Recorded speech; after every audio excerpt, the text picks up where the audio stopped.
Bienvenue dans ce nouveau Deep Dive.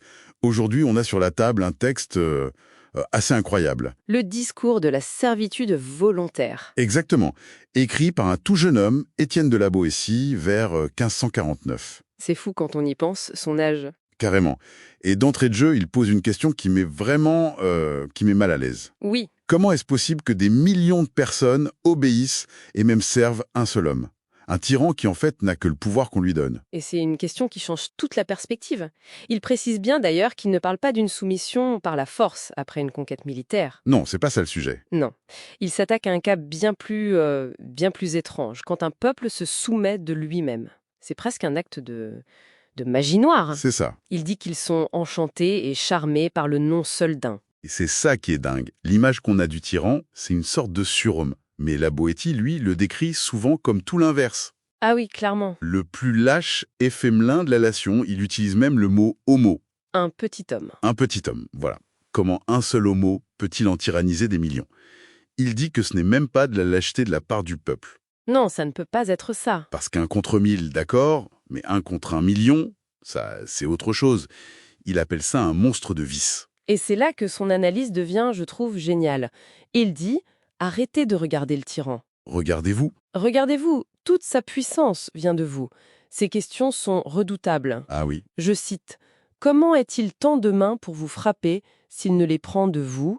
Ou encore « Comment a-t-il aucun pouvoir sur vous que par vous ?» L'indict est sans appel, en fait. Bah oui.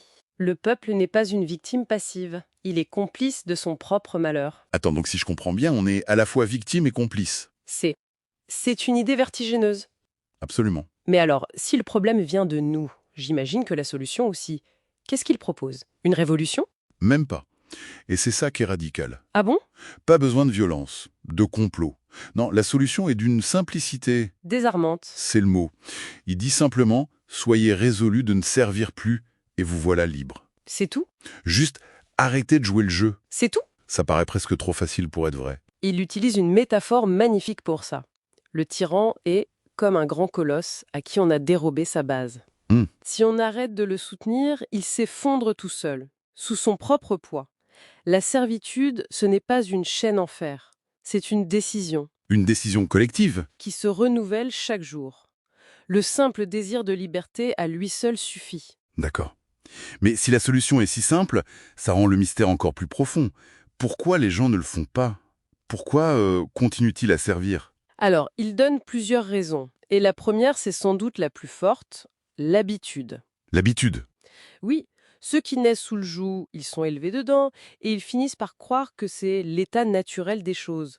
Ils prennent pour leur naturel l'état de leur naissance. La liberté devient une sorte de mythe. Exactement. C'est un conte pour enfants. La fameuse zone de confort, même quand elle est super inconfortable. C'est ça. Et la deuxième raison, c'est que les tyrans, ils travaillent activement à abrutir leur sujet. Ah, La Boétie a une formule géniale pour ça. Il parle de droguerie.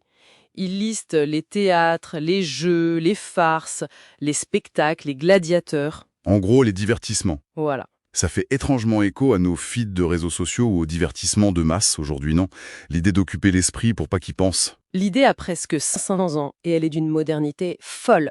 Il les appelle les appâts de la servitude, le prix de leur liberté. Le prix de leur liberté, c'est fort. On donne au peuple du pain et des jeux pour qu'il oublie qu'il n'est pas libre. Mais il y a un dernier secret, le plus important selon lui. Et c'est là qu'on arrive à la structure même du pouvoir. Parce que je me disais, même avec l'habitude et les distractions, comment ça tient concrètement? Voilà. Ce ne sont pas des milliers de gardes qui protègent le tyran. Il dit, je sont toujours 4 ou 5 qui maintiennent le tyran. 4 ou 5 personnes. C'est le début d'une pyramide. Ces 5 personnes en tiennent 600 sous leur coupe. Et ces 600 en profitent pour en dominer 6000. Ah, d'accord, je vois. C'est un système qui se réplique à plus petite échelle. Chacun a intérêt à maintenir celui qui est au-dessus pour garder son petit pouvoir sur ceux qui sont en dessous. C'est précisément ça. Une chaîne de dépendance. Des millions de gens finissent par avoir intérêt à ce que le système ne bouge pas. La Boétie les appelle les tyrannos, Des tyrannos, des petits tyrans. qui soutiennent le grand. La tyrannie, ce n'est pas l'affaire d'un seul homme, mais d'un réseau immense de complicité. D'accord, c'est clair. Pour résumer ce deep dive, La servitude est volontaire car elle repose sur un consentement collectif. Oui, un consentement entretenu par l'habitude, les distractions. Et une pyramide d'intérêts personnels. Et donc la liberté, ce n'est pas un truc à conquérir par les armes, mais un état d'esprit à retrouver. Et ça nous laisse avec une dernière idée, une pensée un peu sombre pour la fin. Ah, La Boétie remarque que sous une tyrannie, même les esprits les plus brillants, les plus épris de liberté ne peuvent rien faire. pourquoi? La raison, ils ne s'entreconnaissent point. Ils ne se connaissent pas entre eux. Voilà. Ils ne peuvent pas se trouver ni communiquer. Le tyran leur a retiré la liberté de parler, de se réunir, bref, de créer du lien. Donc ils sont isolés. L'actualité, c'est donc comment fait-on pour briser cet isolement? Comment le désir de liberté, qui est souvent solitaire, peut-il devenir une force collective?